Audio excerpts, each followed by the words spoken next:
E carrapatos em cães e pulgas em gatos por até 8 meses. CBN, Café com Política. Vamos aqui comentar o assunto do dia, na verdade, a pauta lá da cidade de Amparo. Bruno Silva, um bom dia para você. Olá, muito bom dia, Carol, Guilherme e a todos os nossos queridos ouvintes da CBN Campinas. Lá no Legislativo eles estão discutindo o projeto do vereador pastor Elson Batista, do PL. Até perguntei aqui para alguns ouvintes, para o Guilherme, se eles emprestariam o túmulo para pessoas que não tinham, porque essa é a lei que ele quer criar, pedindo aí para a prefeitura autorizar que os donos de jazigos do cemitério municipal de Amparo permitam que essas pessoas que não têm possam enterrar nas sepulturas de outras famílias. Esse é um projeto que já nasceu com muito problema. É isso? Ô Carol, na verdade ele nasce com um problema gigantesco que é basicamente o seguinte, né? Não tem como você emprestar um túmulo, porque se você for um dia utilizar para alguém da sua família, por exemplo, se você é dono do jazigo, como é que você faz? Ah, mas aí tem que fazer a exumação e cobra-se mais taxa, etc, etc. A gente sabe que esse assunto é um assunto que gera sempre muita polêmica, sobretudo na política municipal. Por quê? Porque há aqueles que defendem que é necessário sempre você ter uma política de atualização de dados cadastrais, e certamente se a gente voltar no passado também, Campinas não é diferente das outras cidades.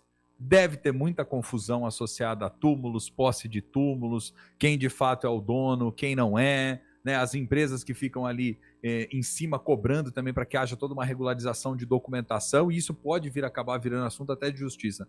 Agora, em Amparo, a galera acho que passou um pouco do tom, né, Carol? Até porque, imagina você faz esse empréstimo, depois você precisa então utilizar o túmulo, o que você faz nessa hora? Você retira? E a pessoa faz o que com os restos, né, do seu ente que foi ali enterrado? Então eu acho que tem muita dor de cabeça, muito problema em torno de um assunto que não é um assunto tão frutífero assim do ponto de vista do debate político. E é um assunto íntimo, de cunho religioso, cultural. Exato. Existem muitas pessoas que mantêm uma tradição e é parte da vida ir até o cemitério, visitar seus entes queridos, conversar, inclusive, e faz parte da rotina de muita gente. E não necessariamente são pessoas mais velhas, ou é um costume antigo, não. Existem, sim, pessoas que fazem isso, e é importante isso dentro do bem-estar e da questão familiar.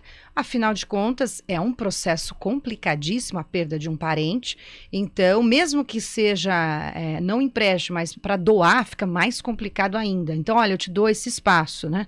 Mas sabemos também que quando a gente vai lá e compra os lotes, enfim, não há tanto espaço assim, né?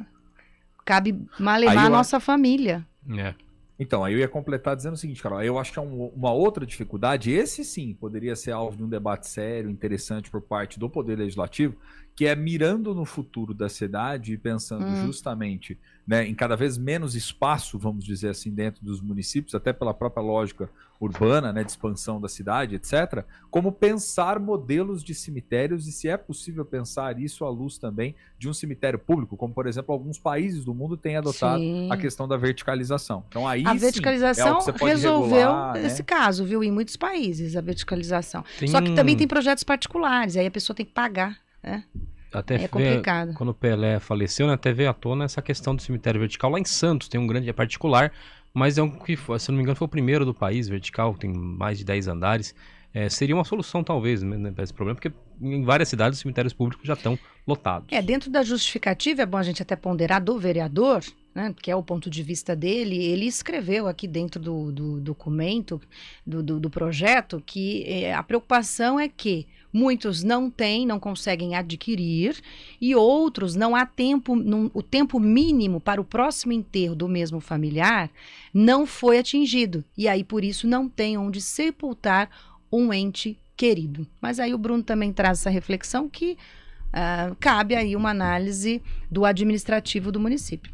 E mudando um pouco de assunto, Bruno, sobre a sessão da Câmara de ontem, foram adiados, né, os principais projetos. O projeto de isenção de IPTU para aposentados e pensionistas que têm problemas graves de saúde, e também o projeto que tenta proibir a prefeitura de usar sistemas de reconhecimento facial sob o argumento de que os sistemas não têm bons índices de precisão. No primeiro caso da isenção de IPTU, A retirada da pauta foi feita pelo líder de governo, André Von Zubin, para dar mais tempo para o debate do tema.